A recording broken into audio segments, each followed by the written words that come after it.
Hey guys, it's Stephen here. Welcome back to another episode of 5 Things Learned. On happier tidings than last time round. Manchester City, of course, beat Southampton yesterday 4-1 to go through to the FA Cup semi-finals. Wembley, we're the famous Man City and we're off to Wembley again.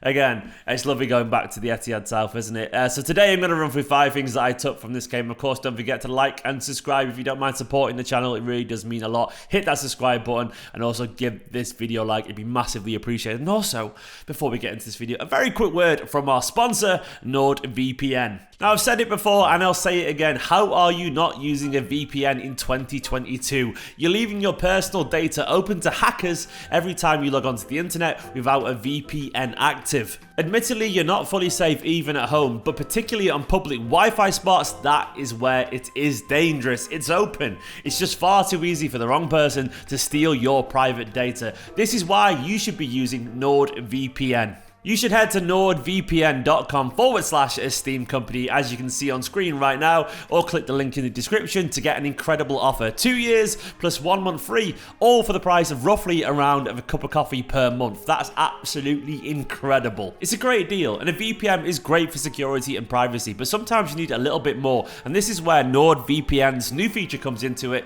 threat protection. Once you've enabled NordVPN's threat protection, you get protection from malware, malicious websites, trackers, and intrusive ads, even if you're not connected to a VPN server. It's an extra level of protection that sometimes you do need. Basically, it means you're safe even if you click a dangerous phishing link by accident. NordVPN will know that that website is dangerous and it will protect you. It will also scan every single file that you download, looking for malicious malware, making sure that you're not installing accidentally a virus onto your computer. It will delete that file immediately, which is wonderful. It also stops trackers creating a profile of you as it follows you around the internet, and of course as well it stops all those intrusive, often malicious ads as well that pop up every time you go into some websites. All this and absolutely loads more. This is why you should go to nordvpn.com/esteemed company and protect your own personal data with NordVPN's new feature, threat protection. It's fantastic. nordvpn.com/esteemed company. Do it right now.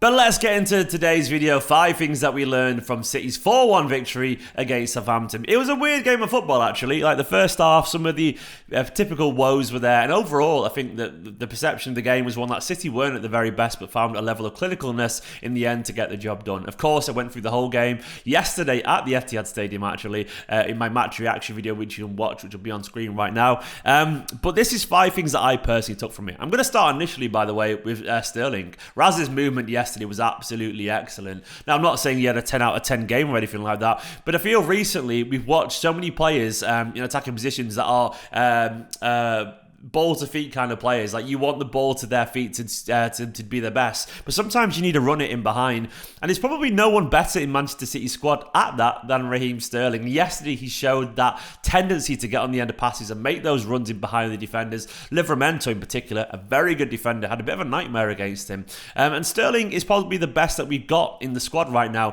at running onto those free balls, which creates obviously havoc, it creates space, it creates momentum for Manchester City.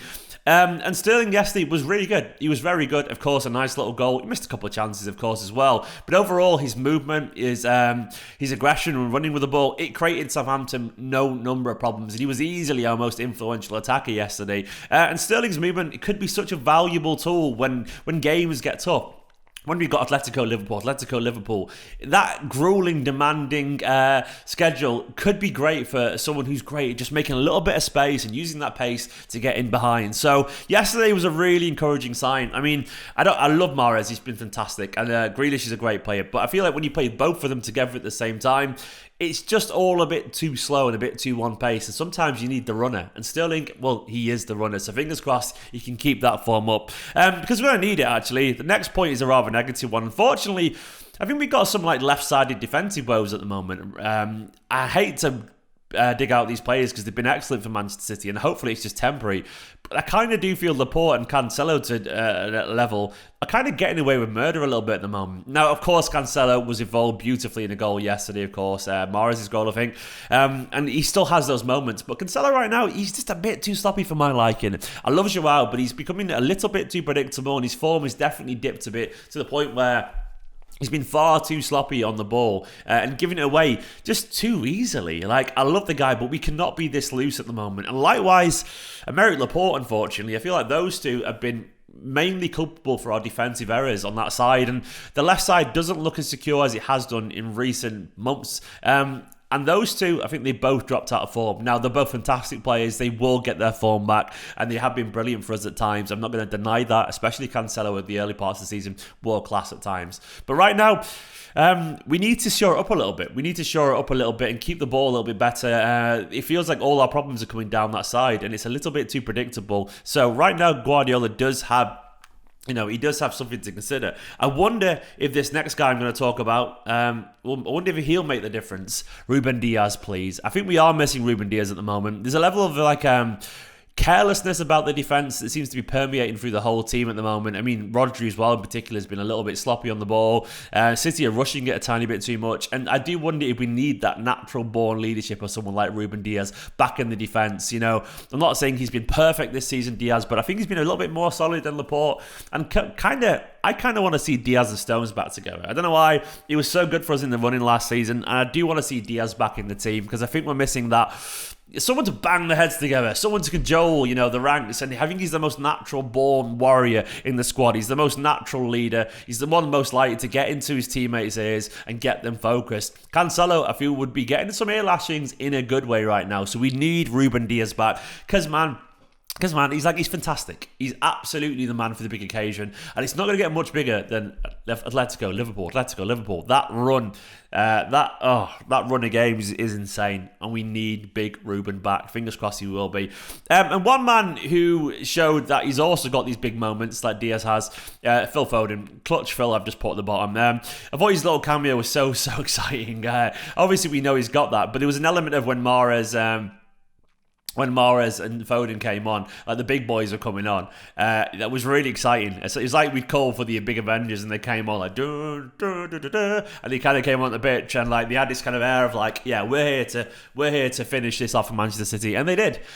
Phil, there was a confidence and almost like a cockiness to his goal that I really loved. He really went for it. He absolutely lashed it into the back of the net from 20 yards. A world-class finish. And he has everything to his game, Phil Foden. We said it before, but I'm going to say it again. I cannot wait until we free Phil Foden from the shackles of the false nine role. He's probably our best bet there right now. But when... we get a striker in, I pray it's Haaland, but even Alvarez coming in, Phil Foden will be facing goal. And when Phil Foden's facing goal more, he gets to play those passes, he gets to run at people, he gets to shoot from long range. All that stuff will be coming back in abundance, and we've seen glimpses of it. And yesterday, once again, we saw what Phil Foden can do when he's on the pitch. A special player who seems to be getting better and better and better. It was a world-class finish from Phil Foden, and I genuinely, I loved it. I loved it. It was a lovely little cameo, an exciting little cameo, and it's just pure Phil Foden as well at the same time. I mean, we come to expect big moments from him, and he scored some clutch goals as well this season, tight games where he's done some lovely little kind of 6-yard area finishes, and that's what Phil Foden is to the team these days. But overall, the team, at least to my final point, I think the team just sort of needs a rest. Now, humans, and it doesn't matter how brilliant you are, humans get burned out. They get fatigued. They get in their own head. And I'm not saying the players are that at the moment, but there are some signs of that, in my personal opinion. I may not be a tactics expert. I may not be the world's most knowledgeable football fan, but I like to think I'm above average in understanding people. That is what that would be my superpower. And it's like in Life is Strange, True Colours, empathy, apathy, and all that kind of stuff. I kind of think I know people well. And I know about momentum and mood and so on. And I would guess, as someone who I think is pretty good at this kind of stuff, the players right now are in their heads a little bit. They are looking around at each other. You can see signs when they're on the pitch that they're a little bit insecure about what's going on at the moment. They're a little bit too aware of what's going on. They're a little bit in their heads. It's easy to do that, even for the very best. Look at Messi walking around the pitch at PSG. That's a man right now he's inside his own head. Ronaldo was inside his own head last month as well. When you get inside your own head, you start to overthink things. And I see takes like, Rodri can't pass under pressure. We know he can. Right now he can't because he's overthinking it, but we know he can. And Cancelo isn't sloppy, but he is right now. And players are overthinking things because they've gone a little bit, they've gone a little bit nervous.